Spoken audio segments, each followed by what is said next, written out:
Good morning 8th class. बेटा ये आपकी आज की वर्कशीट है।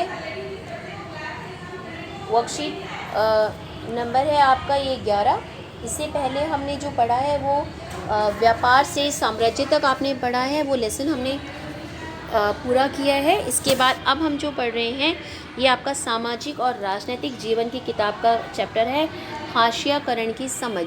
हाशियाकरण किसे कहते हैं? देखिए, सबसे पहले अगर आप नॉर्मल अर्थ में हाशियाकरण का अर्थ समझेंगे तो आप ये देखिए, ये आपकी वर्कशीट के किनारे किनारे एक जगह छोड़ रखी है ना, जो मेन पेज से अलग है, मतलब मेन पेज से कटी हुई है, अलग है, इसे हम कहते हैं हाशिया छोड़ दीजिए।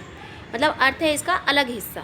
लेकिन जब हम समाज में इसका इस्तेमाल करते हैं तो इसका अर्थ होता है कि किसी व्यक्ति, समूह या समुदाय के लोगों को औरों से अलग कर देना। तो जिस ग्रुप को हम अलग कर देते हैं ना, तो उसको हम बोलते हैं इसको हमने हाशियाकरण पर है ये ग्रुप। या जिस समुदाय को या जिस जाति को हम अलग कर देते हैं हम बोलते हैं हाशियाकरण।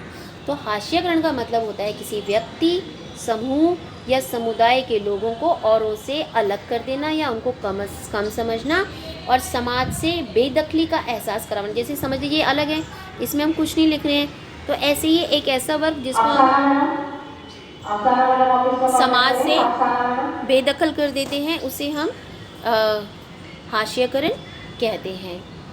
ऐसा व्यक्ति या समूह सामाजिक चीज़ों के केंद्र में नहीं रहता, अपने आप को समाज के साथ रहने के लायक नहीं समझता और उसको हमेशा ये एहसास रहता है कि उसका व्यवहार अन्य लोगों के साथ सही नहीं है और लोग उसको अपने आसपास आना पसंद नहीं करते हैं।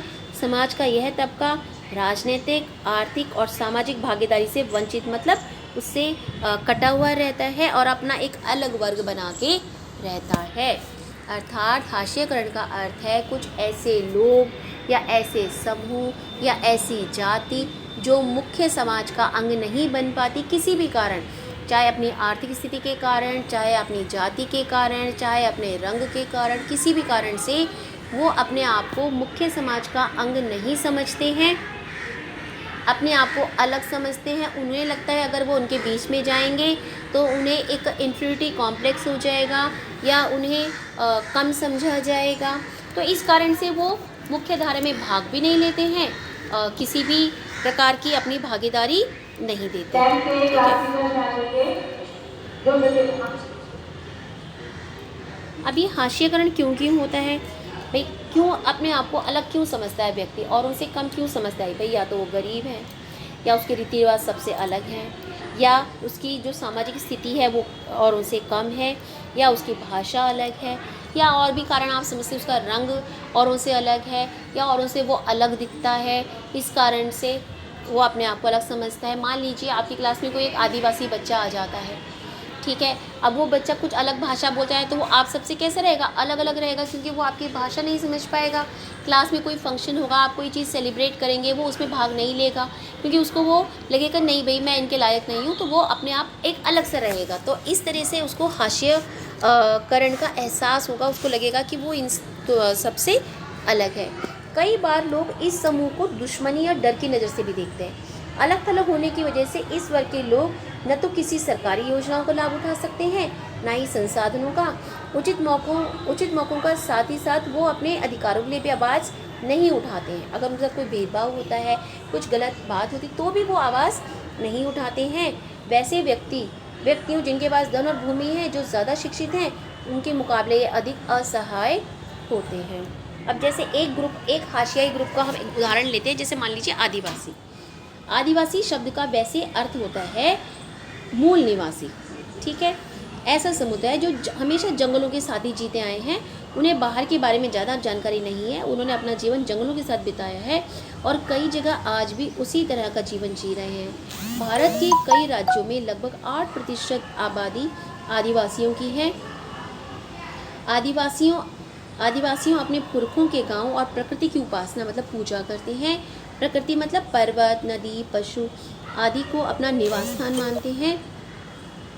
हमने किताबों और फिल्मों में देखा होगा कि हमेशा रंग बिरंगी पोशाकों में और सिर पर मुकुट लगाए रखते हैं। उनके लिए ये धारणा बनी हुई है कि वह आगे नहीं बढ़ना चाहते हैं, वो बदलावों या नए विचारों से दूर रहते हैं और उनका जीवन पुराने किस्म और पिछड़ा हुआ है। आदिवासियों को आज भी हाशियाई और शक्तिहीन, मतलब जिनके पास शक्ति नहीं है, ऐसे समुदाय के रूप में देखा जाता है। अपनी ज़मीनों से दूर होने के कारण गांव छोड़कर शहरों और कस्बों के उद्योग धंधों में, निर्माण कार्यों में कम कीमत पर काम करते हैं। इस तरह गरीबी और लाचारी का जीवन जीते हैं। आदिवासी जब जंगलों में रहते थे तो उनकी जंगलों में सारी आवश्यकताएं पूरी हो जाती थी। कोई बीमार होता था तो जड़ी बूटी से उसका इलाज हो जाता था। घर उनका जंगलों में ही होता था, वहीं पर कंदमूल खाते थे, है ना। लेकिन जब वो वहाँ से निकलकर शहरों में आए, अब शहरों में उनको क्या करना पड़ता है, फैक्ट्रियों में काम, उस पर काम करना पड़ता है, खाने नौकरी करनी पड़ती है, कोई बीमार हो जाए डॉक्टर के पास जाना पड़ता है, डॉक्टर का खर्चा देना पड़ता है। तो इस तरह से उनके ऊपर जो है वो उनकी स्थिति जो है वो बद से बदतर हो जाती है। ठीक है, तो आज हमने जो पढ़ा है वो पढ़ा है हमने हाशियाकरण किसे कहते हैं, उदाहरण के साथ आपको समझाना है। और एक हाशियाकरण के कारण क्या क्या है वो आपने पढ़े, और एक हाशियाई ग्रुप आदिवासी के बारे में हमने जानकारी हासिल करी है। अब आपको ये क्वेश्चंस करने हैं, हाशियाकरण किसे कहते हैं। ऊपर आपको आपने देखा है, अलग क्यों रहते हैं, इसलिए रहते हैं क्योंकि उन्हें लगता है कि वो भाषा के मामले में, या रंग के मामले में, या रीति रिवाज के मामले में और उनसे अलग है, इसलिए वो मुख्य समाज का अंग नहीं बन पाते। आज आदिवासी कौन होते हैं? आदिवासी का अर्थ होता है मूल निवासी, जो कि अपना जीवन जंगलों में और प्रकृति के साथ बिताते हैं। आदिवासियों ने शहरों में रहना क्यों शुरू किया? आदिवासियों ने शहरों में रहना इसलिए शुरू किया क्योंकि जब जंगलों पर सरकार का अधिकार हो गया, जंगलों से उनको बाहर लाया गया, तो उनको अपनी ज़मीन से दूर होना पड़ा, और दूर होने के कारण उनको शहरों में रहना पड़ा।